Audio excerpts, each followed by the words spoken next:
All right, everybody, welcome to the second episode of the GrowthMind Podcast. This episode is with a now dear friend of mine, Annette Scott. We'll get all into her story and everything that she is, but I just want to preface that this is really focused on a concept called contrast therapy, where you combine ice and hot, so sauna, cold plunge, and then also breath work and meditation. So a lot of what we're talking about is going to be in this world of what she calls the Revivery Method, which is what she created to ultimately become a franchise model company and things like that. So you'll hear a lot of different concepts and words that are thrown in related to the biopsychosocial model, which is a beautiful way of saying how this methodology works and how it's given to her clients. I was impacted by it over the last few weeks. And so now I just wanted to share with my audience the amazing founder and person that she is. Welcome to the second episode of the GrowthMind Podcast. I have a very special guest here today, Miss Annette K. Is that the middle? It is. Scott. I have so many things I could say just getting to know you over the last few months and spending this last week with your tribe and family here in Tampa, Florida. Today, this was off the cuff, really signing you up for this podcast, and you gave me the green light. I'm honored. Well, thank you. Thank you. And this is going to be an unfiltered podcast, so there may be some words and things that are said. We asked... Glimmer warnings. Glimmer warnings. If you feel offended, well, that's your fucking fault. I'm going to just say it straight. Yeah. I learned a lot from you this last week, and there's quite a lot we could talk about. What I would love to really just start things off is introduce yourself, share us a little bit about what's coming up for you today. Maybe weave in some of your story and what brought you to the position you're in. I'll share with my podcast here and my listeners that I came into Annette's world really through a vision I had of where I believe the wellness arena is going, particularly with contrast therapy. And Annette here is an OG in the space. She's created something so beautiful and is helping be a guide and vessel to help heal many souls through a methodology she's developed called the Revivery Method, which is going to be a concept and up-and-coming methodology around contrast therapy, and she'll get into that. She is also the founder and CEO and owner of the Kodawari yoga studio here in Tampa, Florida, and many other things. We go on and on. Like I said, feel free to take the floor here, and we'll just kind of riff, go back and forth, and make the most of this podcast. Our time. I appreciate all that you had to say. Of course, it's humbling to hear all the good reflected and a needed, necessary piece to know that we're on the right track, aligned, and that what I hope to offer lands. So, of course, I could start all the way back with some of the gifts that I was given as a child by my parents, which was I grew up on a dairy farm, and that probably was a radical starting point, given that even at that time, dairy farming and farm families were already on a significant decline. I think that was at a time in the United States when there was approximately 1% or less. I think actually, now that I say it out loud, I think it was 0.05% at that time. Not even a full percentage of the U.S. population was a family farm economy.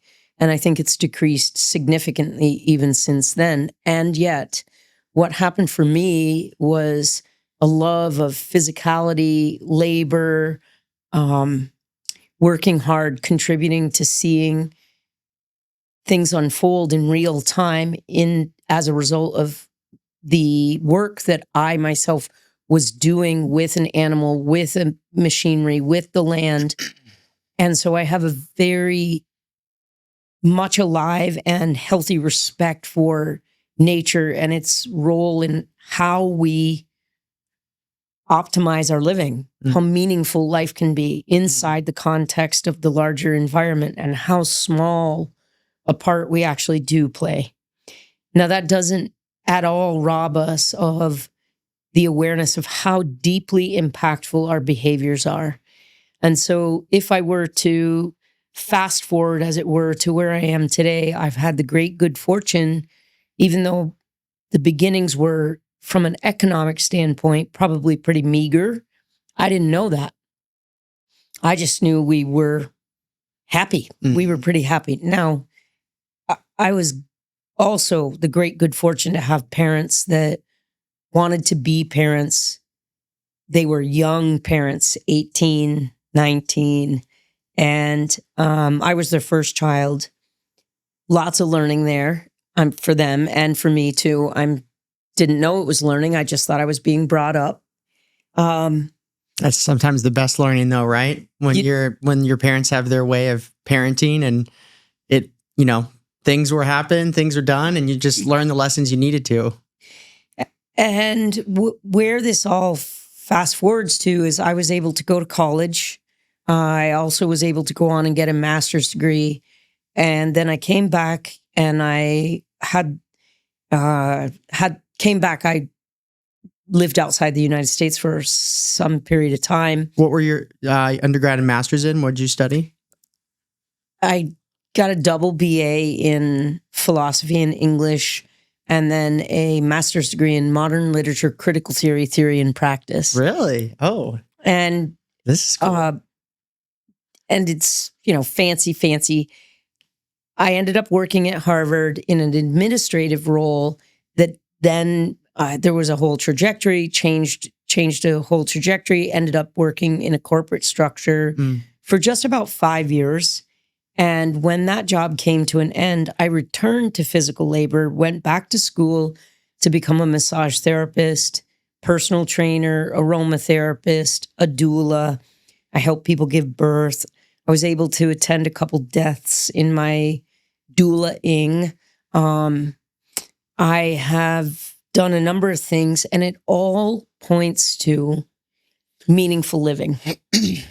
When I was in massage school is where I was first introduced to sauna and cold plunge.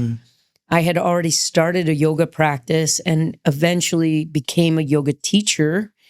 And in addition to becoming a yoga teacher, I think it was 2013, I became a teacher of teachers.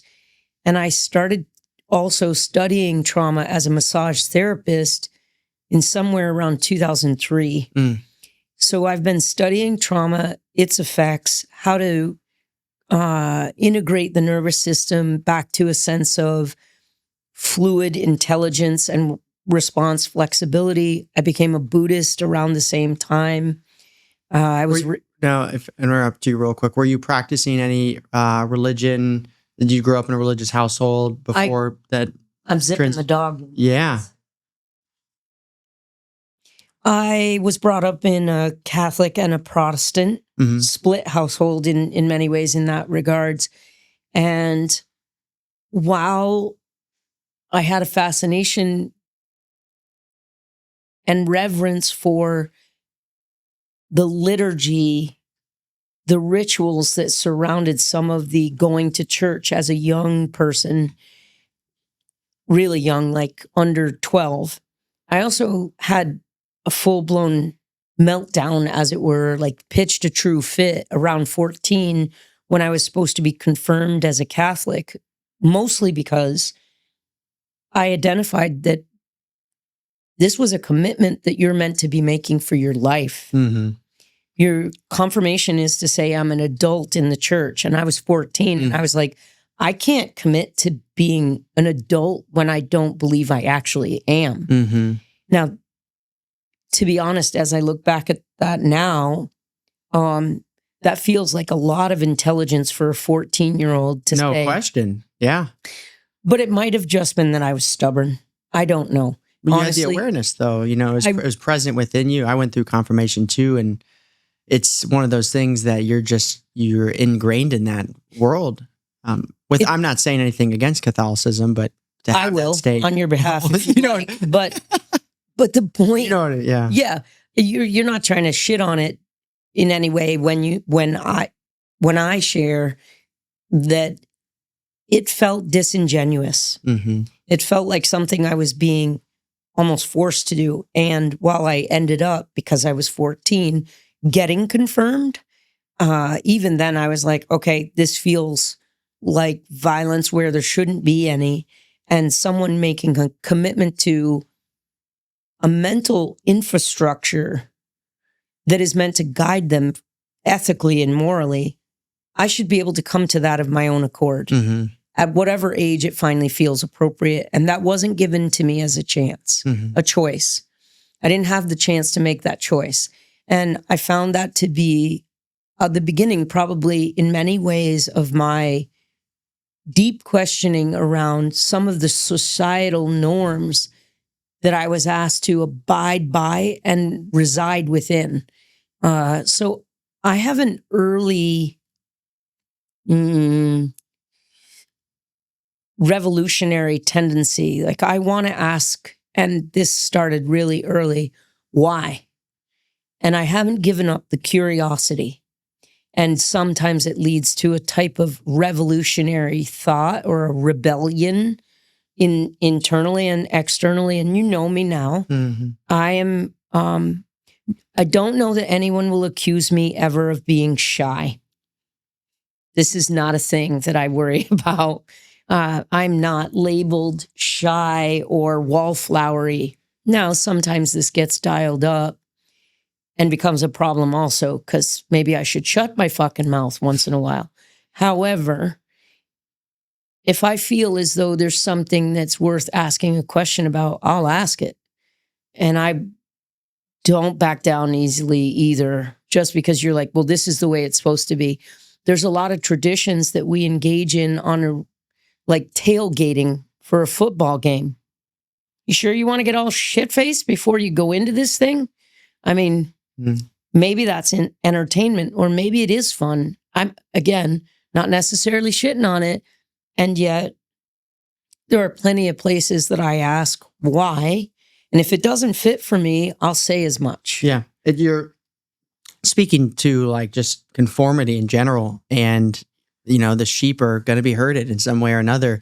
I think I really resonate with you in your journey of asking the question why, and constantly looking back as to like, why is this mode of thinking either being brought upon me or is going on around me? Why should I feel pressured to do something that doesn't feel whole and authentic to myself? And which loops me back into, or us back into, authenticity, which you just naturally give as this essence. I want to double click. So far, I think we're all tracking along with your story.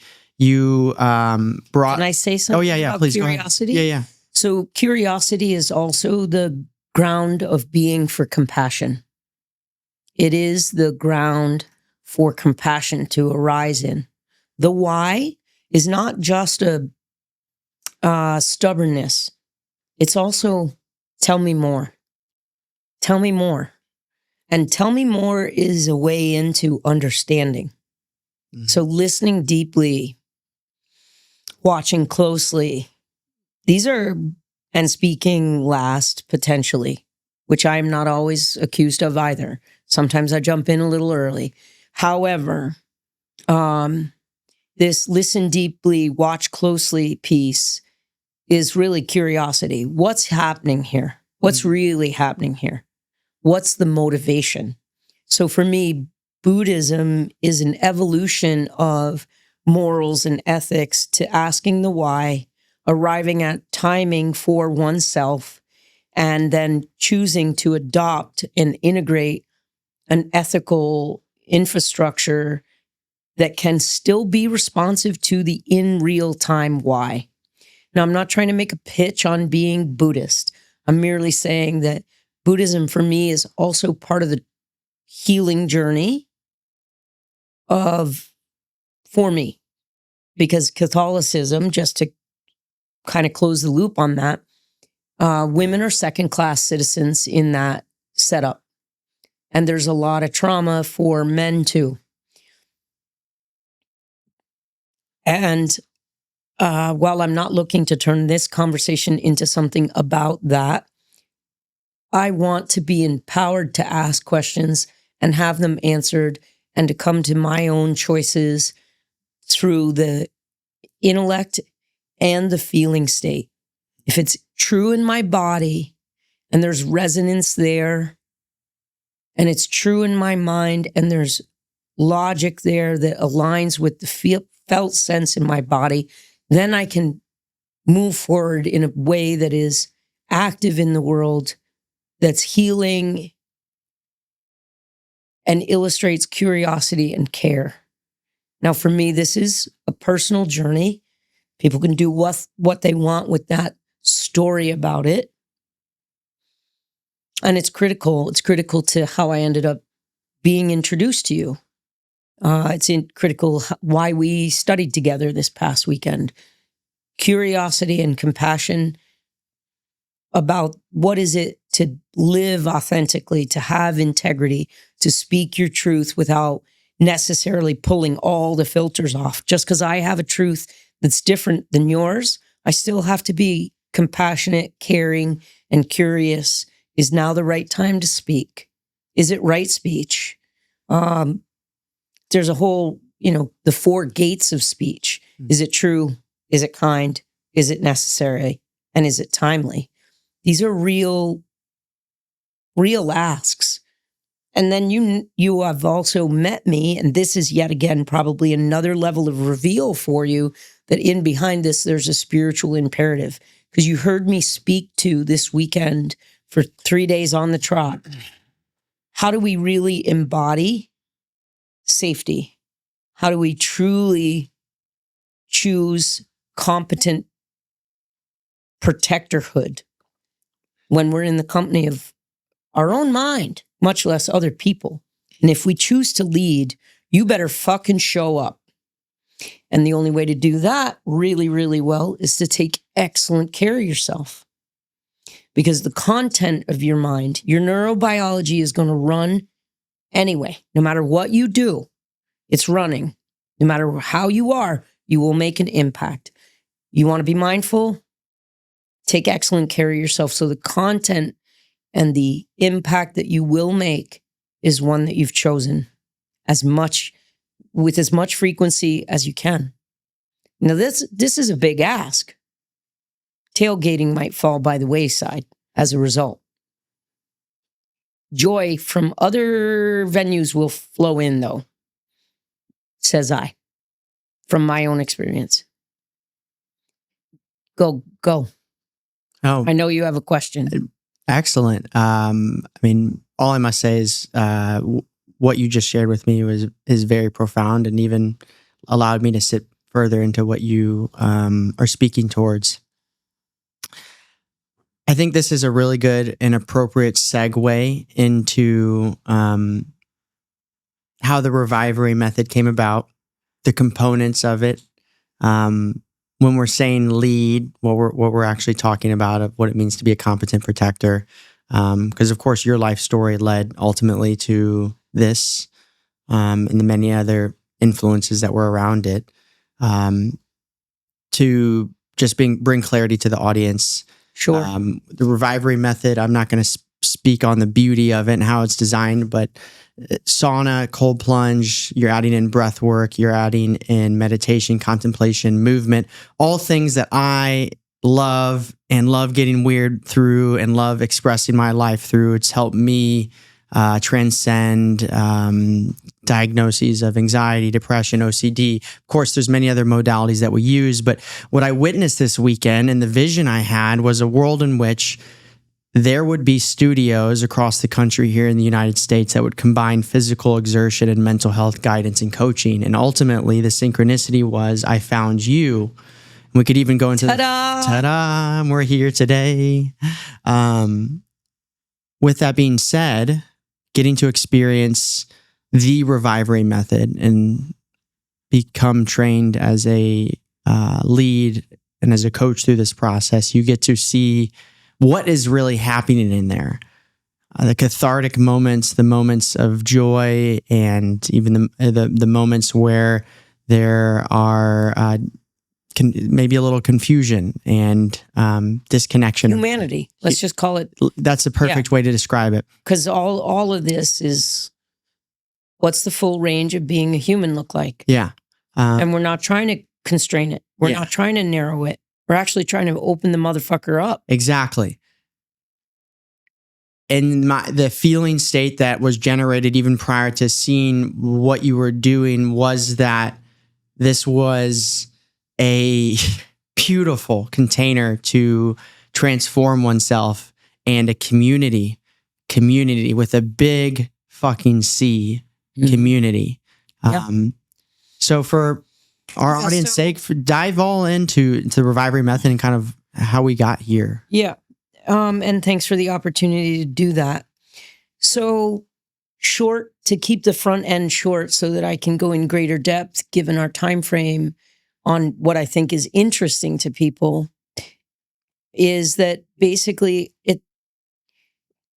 I wanted to bring sauna and cold plunging to the retreat space that I used for Kodawari. So Kodawari is a wellness concept that involves now yoga, sauna, cold plunge, body work, acupuncture, sound therapy.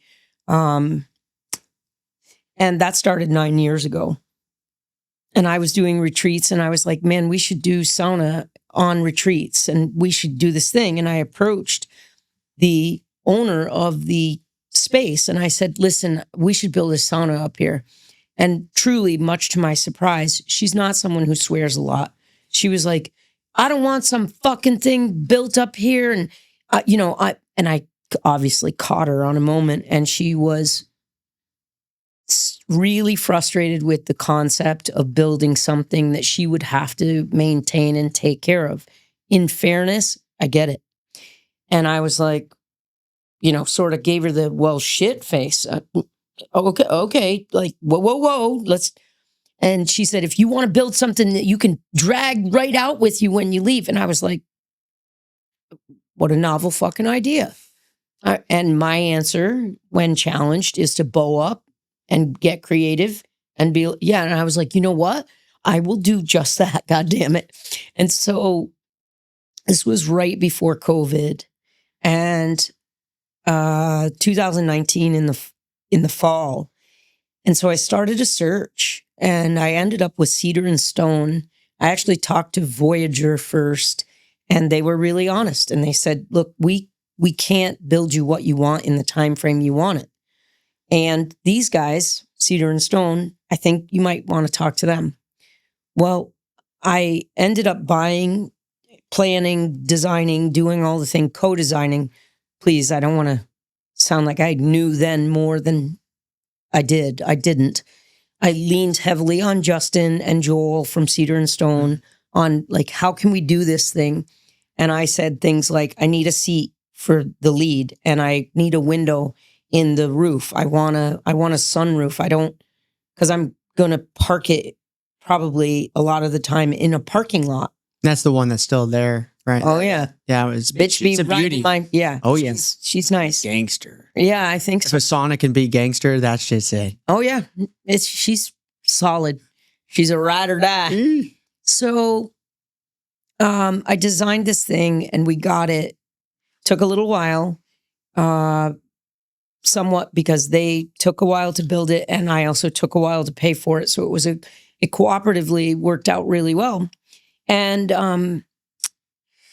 it arrived in May of 2021 and I hadn't originally intended to just take it up to retreats. I was going to drag it and maybe do some events. Mm-hmm. And I realized I can't wait to get in the damn thing. So I started to get in the damn thing. And then I put it on the schedule and I was like, people can get in the damn thing with me. Now, did you have a sauna your own at home? Yes.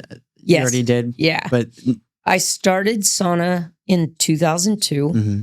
And of course, it was very simple at that time. And I did as much sauna from 2002 till I built my own in my backyard in 2012. So it took me 10 years to get one.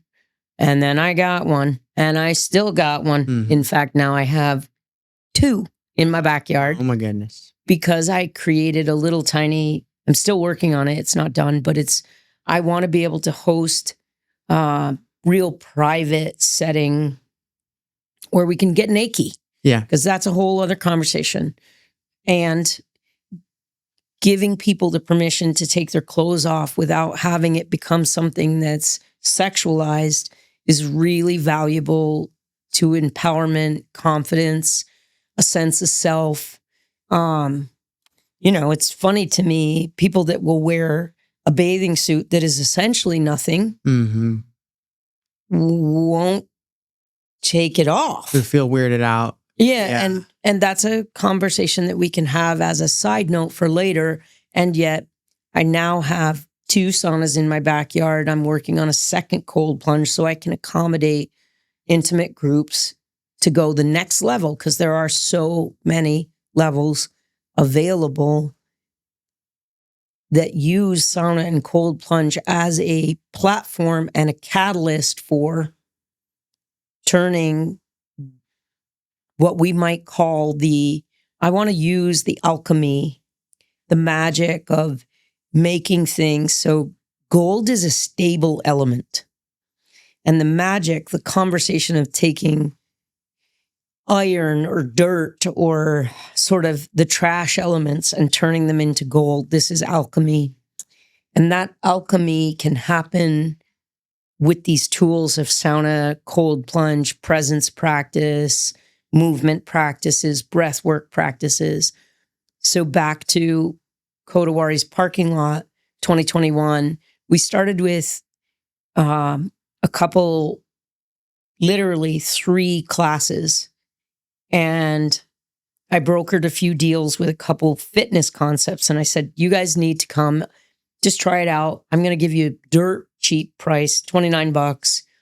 Let's do this thing. And I knew out the gate that people were going to have a hard time resting for 10 to 15 to 18 minutes, which by this time, 2021, I was following all the science that was out there. I wasn't exactly a geek.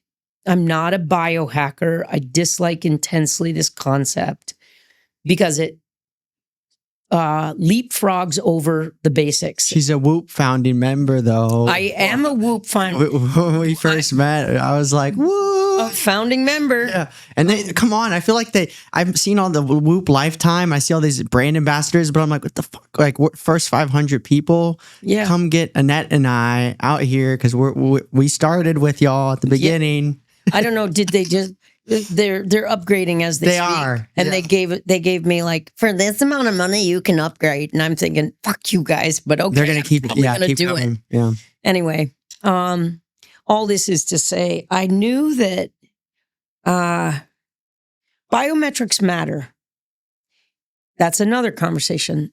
To finish and stay on this line is to say that I knew that sitting in the heat for that length of time, even for people that are from Florida, was going to be a shock and people would get antsy. So I also knew that regulating the nervous system was what was going to be necessary to keep them for this length of time. So I got the cute little hats and we dressed up as garden gnomes, with our little sauna hats. And then we did some breath work. And then I literally realized this was a chance for me to get to know people. And I am naturally curious. And so I started asking open-ended questions. And some of them I made some mistakes with. I asked questions that were maybe too personal or required too long of an answer. And I refined these things over time. And it went really fast. Like, I also happened to be a yoga teacher. I started teaching yoga in 2004, tail end of 4. And so Yoga Nidra, which is a guided meditation style, pratyahara, sense withdrawal, all the fancy words here. I started doing Yoga Nidra very, very seriously in 2017, 18. I actually did a training with a woman named Tanis Fishman out in British Columbia, who is and another woman also that I met there, Heather Ivney. Really powerful teachers. And Yoga Nidra has been a big part of my personal practice. because it allows you to reach into the mind, to look at the structures, to reconfigure what kind of ornamentation, what kind of content you want your mind to run. And so it's like defragging. So and then it's basically a power reset. Turn the bitch off for a minute, power her back up, or him, depending, or them, whatever it is. And then run some new content through it and start to integrate new content. So this is guided meditation. I was like, this is a perfect opportunity. So I started to tailor the sessions to breath work, yoga nidra, guided meditation, body scans, get people into their body. And then communal sharing just struck me as a way to get to know who's on the bench with me, who's in the room with me. Now, I want to comment that all of this is, I will own, it's an accommodation for the American culture. So for the beautiful global bathing traditions, this is probably horrifying for those folks. Which Meg and I think first tried our experience in Chicago, Korean bathhouse. Oh my God, there's some great, beautiful, like really well done. Talk about the Nike thing, that was new to us. But not this, for sure, not this. Mm-hmm. So I started to weave these things together, and then also to be very transparent. The community responded so well that we piled on classes and we put leads in the seat. And some of those leads had skill sets. Some had ideas about what they wanted. And very few of them had the level of trauma training that I wanted them to have. I have also the great good fortune to have a Buddhist mentor that I speak to 1 or 2 times a week. And he's also a neurobiologist. I intimated, or I spoke to this when we were in the training. I'm blessed, and I've been sitting at his feet for 8 or 9 years now. This is a radical proposition that most people do not have that gift of the presence of a mentor for that length of time who's uniquely configured to he's so kind, and he's also no bullshit. And he constantly is layering in new understandings of why healing is always trying to happen. How can I be a part of the healing? What's mine to do?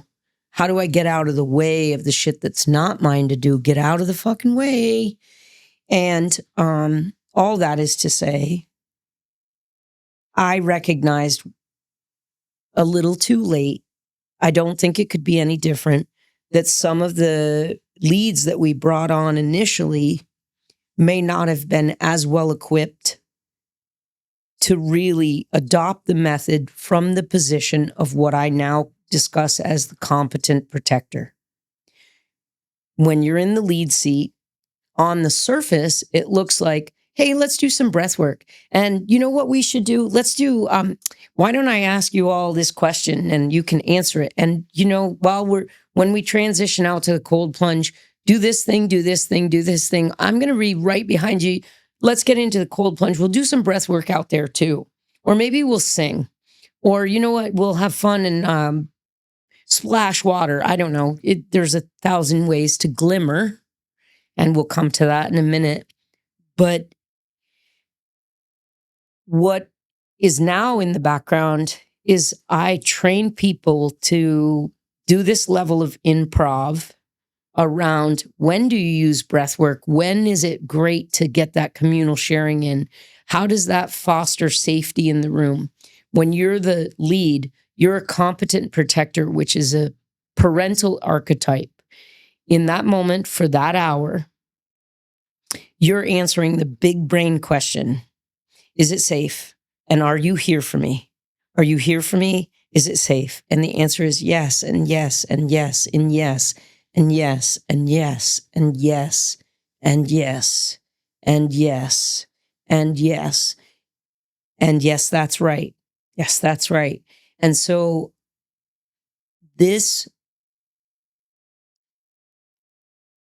there are conditions, so it's not unconditional. It's a conditional form of let's walk together intelligently with discernment. We'll develop collectively skillful means of application on how to be compassionate, curious, and kind, and meaningfully connected. Now, this will hit on the biology, the psychology, and the sociology. So this too is not mine, and yet fucking fits. So the way we do sauna, like a cold glove, plunge, is a biopsychosocial model.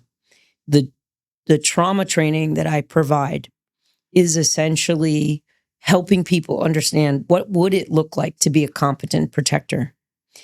What doesn't it look like? Doesn't look like giving advice. Doesn't look like trying to fix anything. You just hear people and you let them know that they've been heard. You see them in whatever shape, form they're in, and you accept that as this current time truth, and you say as much. I see you. I honor that you just offered that. And you behave with integrity and authenticity, because as a competent protector, that gives me the right and the ability to make mistakes, own those. So, there's a whole Navy SEAL conversation about extreme accountability. Yes, motherfucker, you got to show up and you got to say, yep, I also made mistakes. I did this thing and I'm aware it was a misstep. I'm fixing it. I correct it. I move forward. So this biopsychosocial model originally started somewhat loosely on the idea of I've got to keep people occupied. And then I saw the impact of it. And I realized I was doing more than occupying people. There was real transformative capacity and power in this method. And so I started to tighten it up. I was like, well, shit, if this is what's happening somewhat haphazardly, which is only another way of saying, as weird tin hatty as it can get, shit was being channeled through, like, do this, try this, because while I will say I ain't dumb, I also ain't that smart. So I don't want to own something that's very not humble. You're a very intelligent woman, without a fucking doubt. Yes, and thank you. And I'm not as smart as the collective. I'm definitely not as capable as the universe, unless, of course, I own the fact that I am the universe, just a sliver of it. But fuck, what a sliver. And so when I saw the impact, I was like, okay, let's do this. And at the same time, I also saw some of the downsides. Like, I didn't train people. Mm-hmm. I had to let some people go. I had to shift what we were doing. There was difficulty and there was sadness, and there still is. There's some people that are like, you suck and I hate you very much and I don't like it at all. And you're a bad person. And I'm like, yeah, I do bad things sometimes, but I'm not a bad person. There's a difference. Yeah, there really is. Oh, yeah, no, fuck, I know. So to all my haters, come on, let's get together. She's waiting for you. Yeah. She's building a sanctuary for you. Yeah. And so now I'm after it.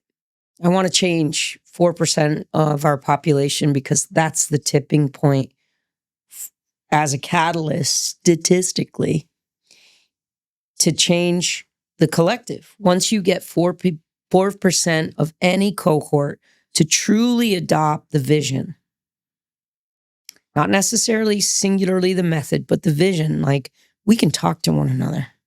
I can tell you real important things and you can receive them and you can honor me and you can see me and you can hear me and I can return the fucking favor. And when we do that, the thing that's happening right now between you and I, right this minute, you see me and I see you seeing me, brother. And I know it. And it's lighting you up. It's lighting me up. It's real. And when it happens, you're like, okay, I got up for the right reason today, right? It's like right now. And when we do that in that box and out in those cold plunges, people walk away thinking, maybe all the trouble I have isn't that bad. And I got friends. And in our current culture in America right now, in our great nation, we need some solves. And the solve that I can offer that is within my means is this. So I must do it. I must do it. Because it's all I know to do. It's my act of service. Now, I jokingly and sincerely want to get 420 of these shits out in the world. So I want to build a franchise because that's also the vehicle, I believe, that will get us to the greatest number of people the most effectively, with the method being honored. Now, as I said to you both over dinner, you want to change it? You want to tweak it? You want to call it Bob's fucking Clam Shack and you're doing the Revivery Method in the back and you're helping people? Let's get on it. Clam Shack it up, kid. I don't care. I mean, I do and I don't. Bhagavad Gita. The fruit of my work is not mine. It is, once I've done what I can do, I fucking let go. Maybe. If I'm on a good day. On a good day. At the ripe age of a long time from now. Yeah. You shared a lot. And you spoke to your truth and how your truth has ultimately manifested through the Revivery Method and the impact it's had in your life and the life of your leads, your instructors, and the community you've built and have had help building so far through this. 4%. I'm a visionary, so I think this makes the most sense to kind of talk about right now. Okay. The United States and the world at large, but we can focus in on the United States, is going through a mental health epidemic. No doubt. No question. We both know, I mean, could riff on it for a while in terms of what is actually happening right now, but suicide rates, depression, anxiety, medication, it is a problem growing and growing and growing and growing. Climate change, immigration. Yeah, these are all interrelated. Sorry, I swallowed some chia seed. Oh, you're good. You're good. The reason I bring this up is because to anyone to come up on the street and say, oh, you want to impact 4% of the population, that's a pretty big freaking goal. Well, there's 320 million. I've done the math. I sat down. I ran it. Hang on one second. So I ran it. To open a Revivery with 2 saunas and 2 cold plunges, we'll need approximately, for a 6-hour a day, 7 days a week, which I'm just averaging things out, approximately 20 leads who lead 2 times a week. I can keep going. And the math on this, if we put 10 to 12 people in each session, keep going, and you do 7 days and you run these things so fitness concepts, they generally peak after 10 years. Mm-hmm. I'm not saying it's going to happen tomorrow. Might take a decade. But I've also heard that overnight success usually takes about a decade.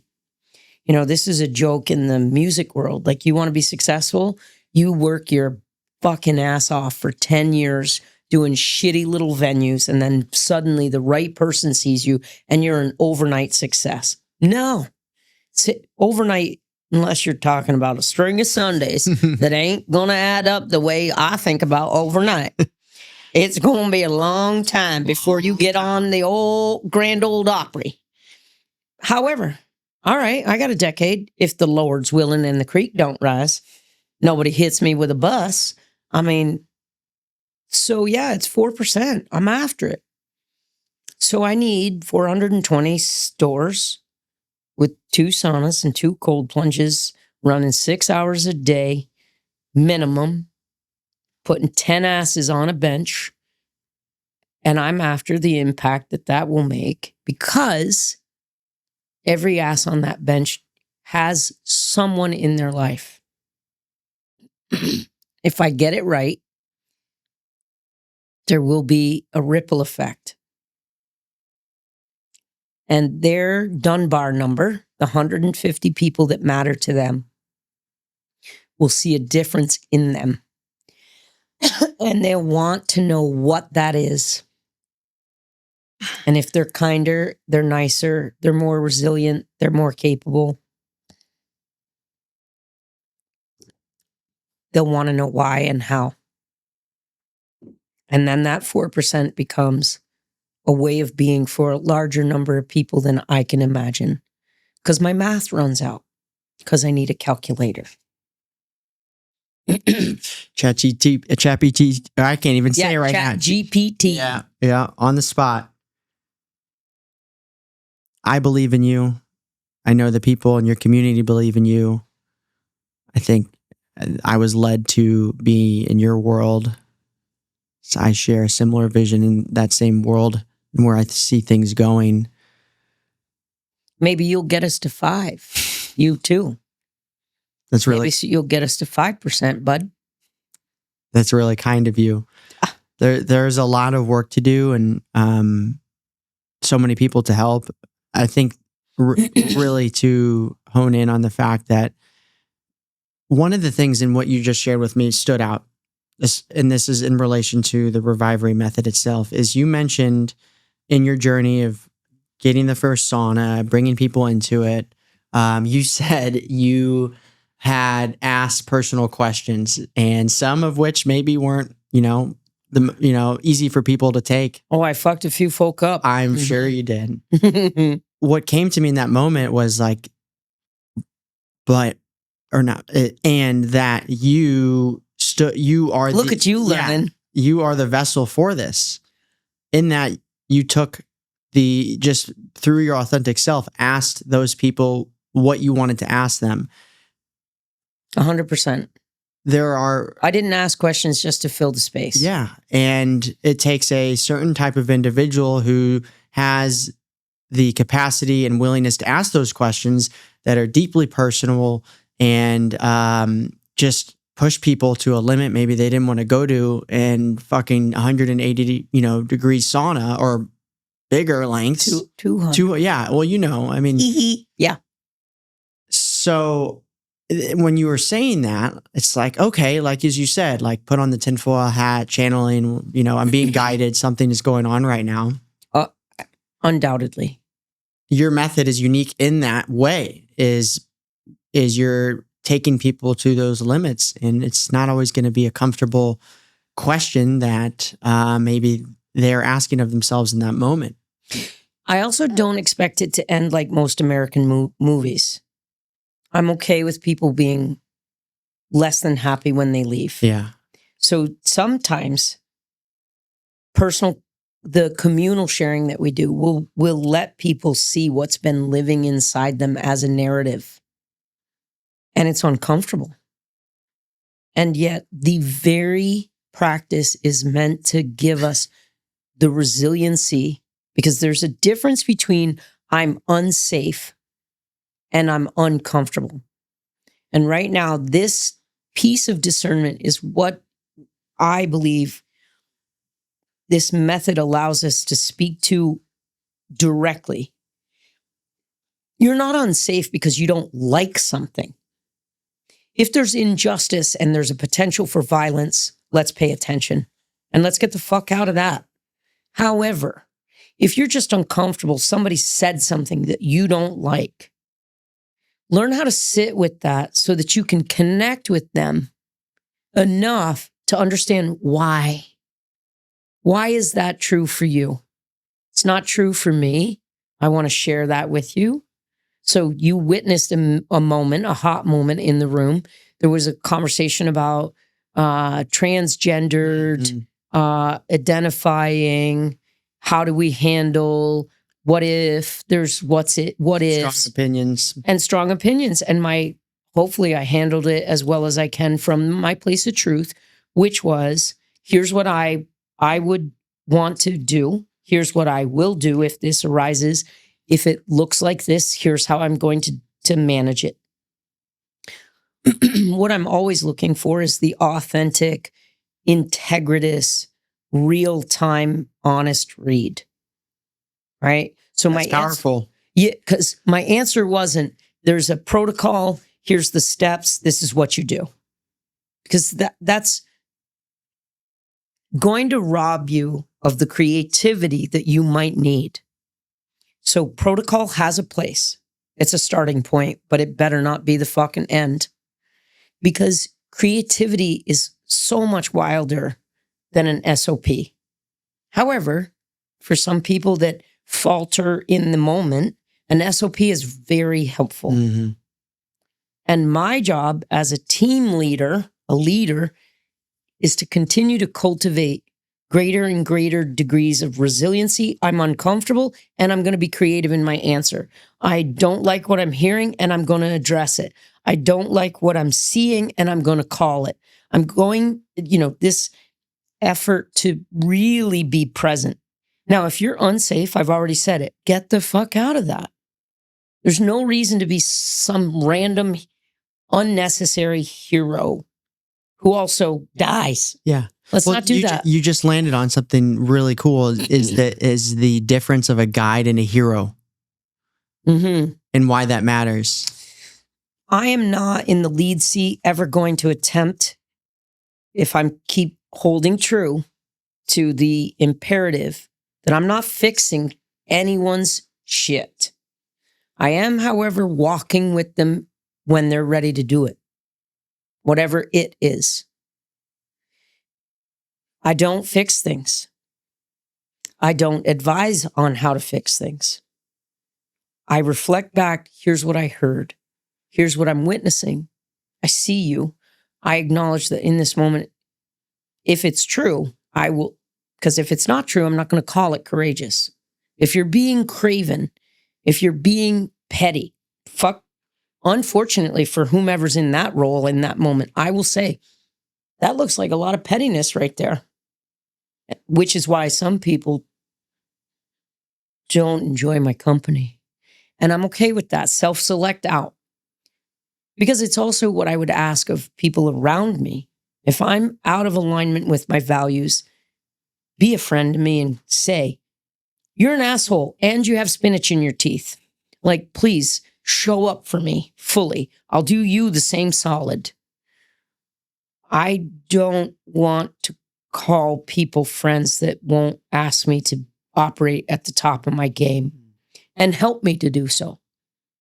So some people in the sauna and cold plunge world currently do things like guide. They call it a guide. Cedar and Stone does a beautiful job of this.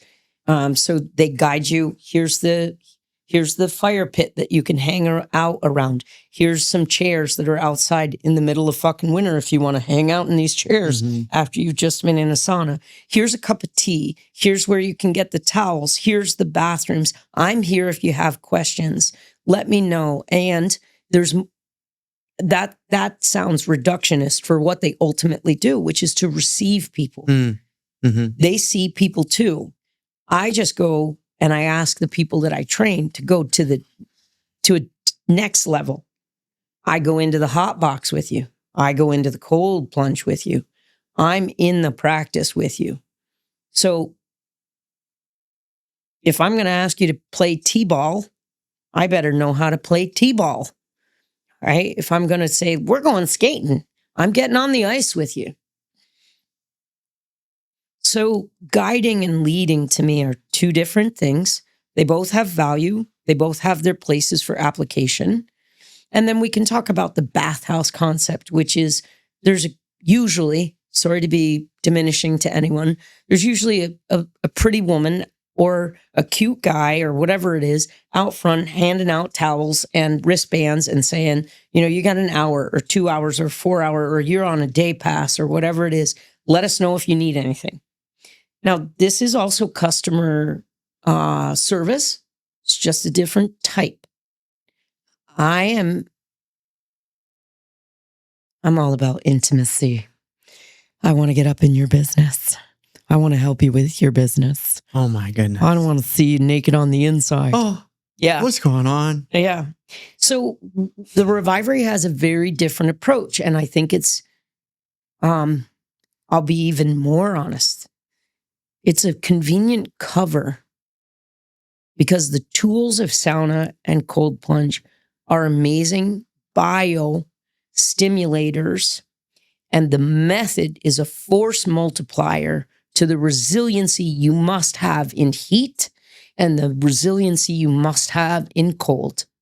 So the method, breath work, communal sharing, guided meditation, and on some where it fits, hey, here's why this biology does the thing it does.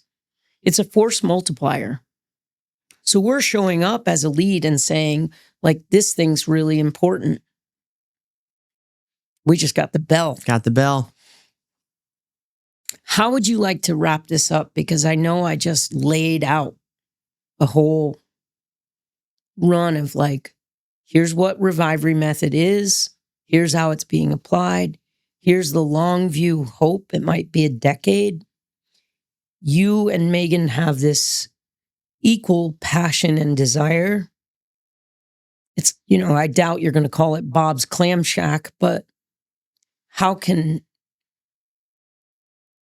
you grow off of or into or use this as a platform for your own development is the question I'm going to ask. And, you may want to tell people, like, what we're doing?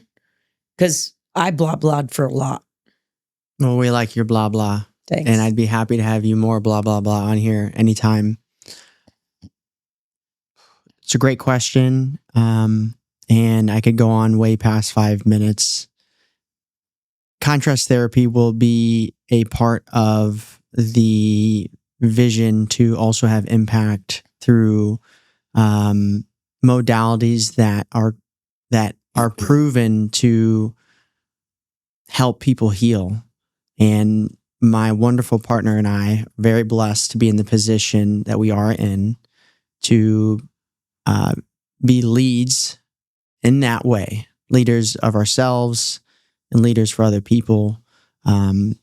Having a immersive led experience through contrast therapy will be a piece of the puzzle in our lives.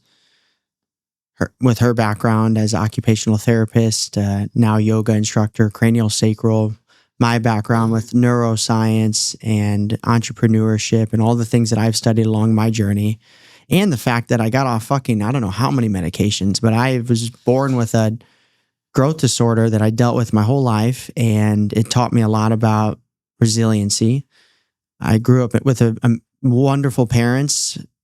However, there are things that I disagreed with in terms of the medical model and how to handle my own deficiencies that I thought were better handled through alternative methods. Sure, you could call it that. Integrative medicine, baby. I say all this because we are so passionate and so driven and very clear on a world that we're building. And I believe and I know that God, the universe, has given me the capacity to lead people alongside of Megan to heal on a very macro level. And this is the beginning for us in terms of the first enterprise that we're going to not only step our feet in, but play a role in, which is owner-operators. Yes, exactly. Mm-hmm. And so how we're starting is through this thing. I was essentially, the vision I had, which was at the beginning of this year, I was seeking what would be something that her and I could collaborate on as partners, not just as, I'm your boss, you do this, no, as equal partners. And I think I've shared this with you, but what really came through is we went through a brain training exercise called neuromastery. I'm going to have the founder of him on this, but it's a form of tapping that allows you to kind of clear out all the clutter in your mind. And I did a thing as everything, the center topic of this meditation was called everything Megan and I could do together in our future. Yet she had not yet left her job. I had left the corporate sector. And I was kind of free in my time, figuring things out. But I was very serious about making things work for her and I. And there was one particular day where we did this clarity meditation. And we tap on the different meridian points, on all the different thoughts and things and experiences and business opportunities that we could create together. And what came through was like a couple things that really stood out. And the one thing that stood out was what I said kind of at the beginning of this podcast is I see a future that there's going to be a world where physical exertion and mental health coaching coexist. And I shared it with her, and I'm thinking like Orange Theory and CrossFit and things I've done in the past. And I feel good in the exercise, but they make me feel good as a coach. Am I really sharing my emotions and all these things? Maybe with those are strong bio. I'm a CrossFitter. Yeah, we share that. And I shit you not, Annette, this is how I found you, is that same week, I'm like thinking, there's a world in which physical exertion and mental health coaching of some capacity exist. 2 days later, I believe, is when I first saw Othership and what they're doing. We haven't touched on them. Beautiful work. Different, immersive, guided. You want to use that word? I would say they definitely guide. Yeah, guide. And it's bigger theater, doing less intimate. Yeah. Essentially, Othership is doing this at a scale in New York and Toronto, and they're doing great work. Again, an accommodation for the American public at a different level than us. Yeah. I find them this same week when I'm on this vision quest, you could call it, earlier this year. And I was like, motherfucker, like I am feeling so lit up. They always say at the beginning of every entrepreneur's journey is like this moment where you're like, yes, this is the thing I'm going to go and do. Of course, it doesn't last forever, but it was so real. It lasted for an entire week. I couldn't describe the energy state I was in. And I had to end up booking a session with you once I went down the rabbit hole of doing my research and found the beautiful Annette Scott. I met you when I was at a peak fast and we got along great. But I share all this because this world that I see that where the 4% is the same thing that I connected with. And it turns out that, I just have to share with our audience that Megan over here actually was a yoga teacher for one of your employees fucking 9 months ago, which was like 6 months ago before I even met you. So to say that synchronicity connected to what... And he's not just an employee. He's one of our admins. He's our channel lead. He's a great booty teacher. Mr. Bradley. Yeah. He's doing his deal, Daddy. You said it. I say all that because it is heartwarming, however woo-woo one would want to say it is. Tin-hatted up. Yeah, tin-hatted. The beauty of everything that was shared between yourself and me interweaving with it is that we are both people who stand by science, we stand by rigor, and having And I will not deny the mystery. You won't. And that's the beauty of it. And that's the beauty of what you're creating, because the biopsychosocial method is, it stands true. And it really holds firm in building a world where people can feel safe, feel like they belong to a community, and are healing all simultaneously. And we're lucky to be a part of your world and to be in this space with you. But goddamn, like, I'm so happy. So if you ask me, that's what I got. I'm humbled. I know we both have to go, so thank you to whomever got to watch. Thank you. All right. Well, that's a wrap. Bye. Bye.